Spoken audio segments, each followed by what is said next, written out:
Hi అండి, Nandini kitchen ఫుడ్స్కి స్వాగతం.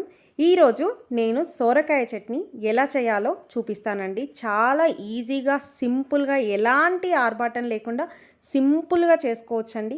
తొందరగా 10-15 మినిట్స్ లోపు అయిపోతుందండి ఈ చట్నీ.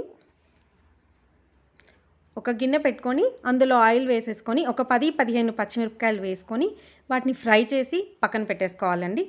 తర్వాత ఒక మీడియం సైజు సోరకాయ తీసుకొని వాటిని ముక్కలుగా కోసుకొని వేసుకోవాలండి.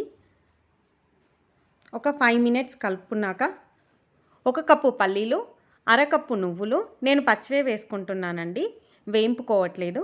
ఆ తర్వాత నిమ్మకాయ సైజ్ అంత చింతపండు, ఒక టమాటో, 4-5 వెల్లుల్లి రెబ్బలు, ఒక 2 టీ స్పూన్ల ఉప్పు వేసుకొని కలుపుకోవాలి. తర్వాత కొద్దిగా జీలకర్ర వేసుకొని 1 నిమిషం అలా కలుపుకోవాలి అండి. తర్వాత ముందుగా వేయించుకున్న పచ్చిమిరపకాయలు ఉన్నాయి కదా, అవి కూడా యాడ్ చేసుకోవాలి. కొద్దిగా పసుపు వేసుకున్నాను, మిస్ అయింది. 1 టీ స్పూన్ మినపప్పు కూడా వేసుకొని కలుపుకోవాలి.